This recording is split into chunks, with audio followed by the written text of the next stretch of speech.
going on, guys? Jason Frausto for TennisUnleashed.net, and welcome to this episode of The Breaking Point, where we're previewing Djokovic versus Ben Shelton semifinals of the 2023 US Open. If you want to find out how I think this match is going to play out, stay tuned. I'm going to break this thing down next. All right, so in this episode of The Breaking Point, we're going to break down Djokovic versus Shelton and give you a nice preview of this 2023 US Open semifinal. Some context coming into this match. First of all, Shelton, 12 wins, 20 losses coming into this match with a current ranking of 47 in the world. He will be a top 20 player after this match.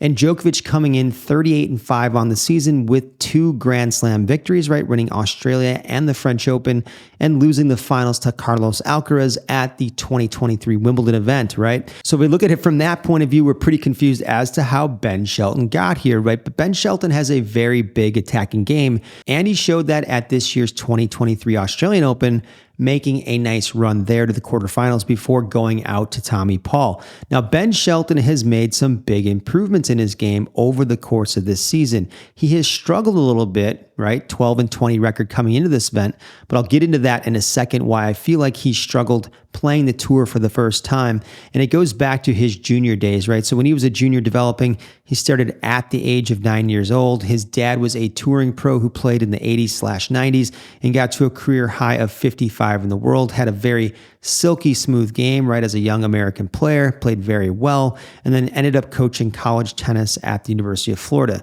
Now, Ben didn't start playing until about the age of 9 and then decided he wanted to be included and play tennis, was more of a football player, kind of looking forward to trying to play football and be a quarterback. And that's where that translation on the serve comes to, right? Throwing the football and then serving the ball in tennis. But Ben really developed as a later junior, right? He wasn't playing tennis at the age of 4 or 5. He didn't start until the age of 9. So he's only really been playing tennis for 11 years. Very fortunate to have an ex-touring pro, right?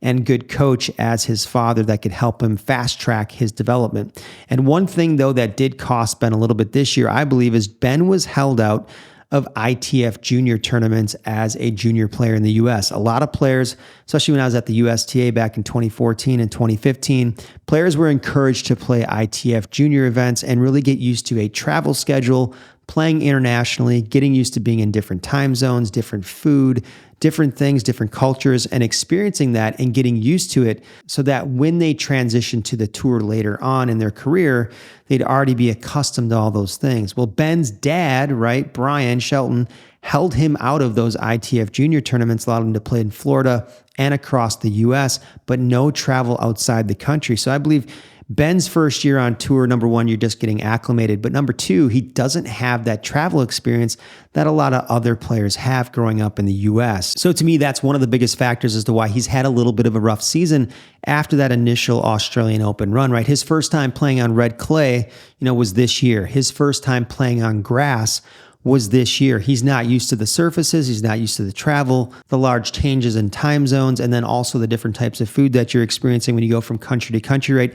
Things can be quite a bit different. Throw that in with being just 20 years old, right? And you can see a little bit rough start to this year, but now he's picking things up at the US Open, putting it together on home soil, right?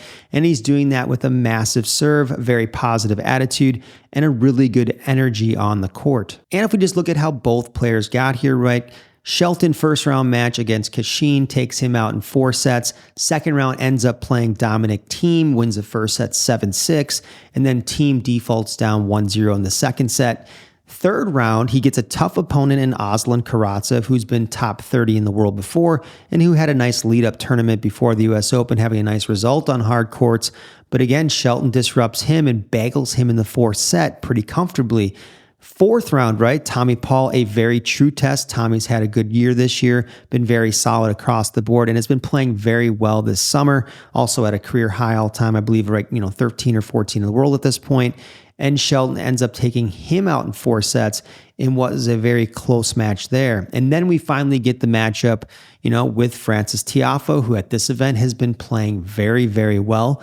And Shelton comes out again there, this time in the quarterfinals, right? Comfortably 6-2 in the 4 sets. So Shelton has dropped some sets in each one of these matches, but overall, no 5-setters, pretty comfortable, using that titanic serve and then that big forehand to get through all these rounds pretty comfortably. It also doesn't hurt that Shelton is a left-hander, got that wide slice on the ad side. A lot of important points are played on the ad side, so he's doing really, really well in this event. Now, if you look at Djokovic's run up to the quarterfinals, we can see he wasn't really challenged until the third round. Very comfortable in the first round, battling Alexander Muller in the first set. Muller seemed like he was grateful or sort of relieved to even get a game in the second set and make things a little bit more competitive, but 2 more comfortable sets for Djokovic there. If we look at the second round, Djokovic cruised by Zapata Morales, right? It was basically 4-1-1, very comfortable in this match. Someone that can't really do damage to him and really beat him from the baseline. So again, Novak super comfortable. Where we got the unexpected surprise was in the third round, the all-Serbian matchup. Laszlo Djere, right, the 32 seed against Djokovic, takes the first 2 sets pretty comfortably with some big offense and taking those first 2 sets 6-4, 6-4. Djere basically just cranking forehands and backhands and really doing significant damage off the ground with those shots. And Djokovic just didn't appear to really be on his game and have a lot of answers for that massive offense. I think he was thrown off by it and just really wasn't expecting it. From there in the third set, he kind of went into lockdown mode and then ends up cruising 1-1-3 in the last 3 sets of the match and takes it pretty comfortably running away. But he got tested there and he got pushed. If we look at the fourth round match, right, Borna Goyo, right, had come through the draw pretty comfortably using a massive serve to get through his matches and won his matches pretty comfortably. This one, though, pretty routine for Djokovic. Big servers who aren't super tall really don't bother Novak. And Goyo, right, big server, not super tall, not getting the ball out of Djokovic's strike zone, really didn't bother Novak. So Novak was very comfortable in this match and won it in 3 straight sets. And then the matchup that we were all kind of waiting for and I was expecting was Fritz versus Djokovic in the quarterfinals. I didn't think Fritz was going to push him to 5 sets or do anything like that, but I thought it'd be a little bit more competitive than it was. Djokovic ran away with this 6-1, 6-4, 6-4, and we could maybe expect that because they played in Cincinnati in one of the lead-up events, right? And Djokovic put a bagel on Fritz in the first set 6-0 and then beat him comfortably in the second set 6-4. The only reason the sets got a little bit closer at the US Open quarterfinal here is because Fritz started hitting his spots on the serve a little bit easier and was holding his service games, but Djokovic really wasn't bothered by Taylor in this match and has beaten him every single time they've played. So is there really any chance that Ben Shelton can go from NCAA singles champion a little over a year ago to beating Novak Djokovic, all-time great GOAT player, debatably, right? I think he's the GOAT essentially, in the 2023 US Open semifinal? There is always a chance. Some things that Ben presents that could give Novak some trouble are, number one, he's left-handed, right? So by default, ad side, big points. He can slice the serve going away from Djokovic, try to stretch him on the backhand, get a little damage done there, where Djokovic possibly hits some short returns, and then Ben comes up to clean up the mess with a big forehand, right? Or maybe he sneaks in a little serve and volley here and there. The second element that Shelton has, which will be interesting, is he can hit 149-mile-an-hour serve. Now, he sort of has to kind of really muscle it to get to that MPH level. Andy Roddick, I think, could do it without muscling as much, get that type of super speed on his serve, or a Sam Groth. But I do think Ben has to muscle it to get it into the 140s. I think he's more comfortable in the high 120s to low 130s without really over cranking the serve. When he goes for too much, his percentages drop down as far as the numbers he makes, but it'll be interesting to see if he brings some serious heat on that serve and bring some gas on that serve. And let's see how Djokovic does with it. Novak usually super great reflexes. So the faster the serve comes to Djokovic, usually the faster it comes back to you and the sooner it comes back to you.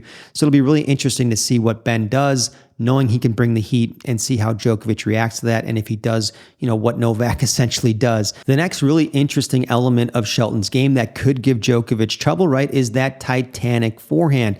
Tiafoe, Shelton saw some forehands 107 miles an hour. I saw Ben blast a forehand winner past Francis. And then I also think I saw on set point down in the third set in the tiebreaker, he hit 106 mile an hour frozen rope forehand down the line there as well, where Francis was just like, what the heck can I do against this? I mean, it was a pretty incredible shot, right? So there's a lot of things that Ben really has going for him. I also really like his two-handed backhand. He showed some variety against Francis. He was hitting his two-handed backhand because he's lefty cross court to Francis's forehand and not just cranking every backhand. His dad wanted him to loop a few balls, get a little more net clearance, and then mix that in with some of the big backhand lasers, and his backhand has really improved a lot. If I look at Shelton from the 2023 Australian Open till now, 2023 US Open, right? We've got about a 9-month span there, 8-month span. I also think his movement has improved a lot, and he looks like a stronger, almost a football player playing tennis, right? He's got this good physical build. The guy is built and he's strong, right? And he's also strong in his legs, which we know is also super important. But I think he brings a level of athleticism and improved movement from back in January till now. That's going to help him potentially in this match. The one thing that Djokovic will do, he will hit with depth, he will hit with precision, and Djokovic's forehand has also gotten a lot better. So his ability to do damage to Shelton with depth, putting Shelton in corners, is going to be on full display in this match.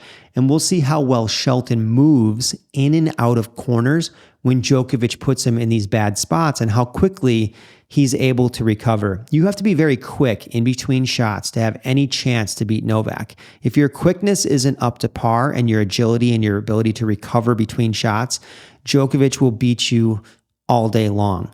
Some of the reasons Alcaraz challenges Djokovic so much, right? He's so agile and so quick, and then he's also explosive from really difficult positions, and then can also be very consistent. He can do it all. The question with Shelton is, can he do it all? Can he be a great mover? Because you have to be a great mover to beat Djokovic.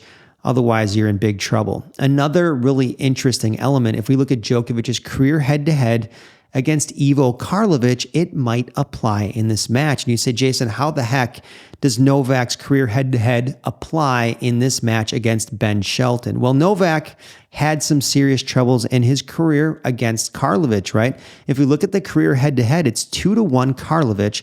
And one of the things that gave Novak the biggest trouble with Karlovic is that Karlovic's serve bounces really high, whether it's a flat serve on the first serve, a kick serve, or a slice serve, because of the contact height that Ivo has on his serve, right? So this gave Djokovic a lot of trouble because it would be consistently out of Novak's contact zone and strike zone, well above his shoulder. Ben is only 6'4", but Ben gets up pretty high off the ground on his serve. Now, it's not maybe the 6'11" serving angle of somebody like Karlovic, but Shelton is known to have serves that can bounce really high, sometimes clearing the back wall on a serve.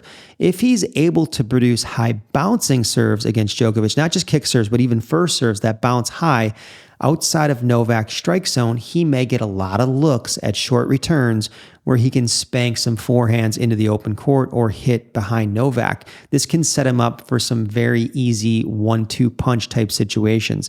But the question is, will his serve bounce high enough to really truly get out of Djokovic's strike zone? If it's a first serve, that's very difficult to do. Those are some of the biggest keys for me as I watch this match. Is Shelton's serve going to get high out of the strike zone of Djokovic, even when he's delivering slice and flat serves? Again, if that happens, there's a very good chance he can hold his service games relatively comfortably.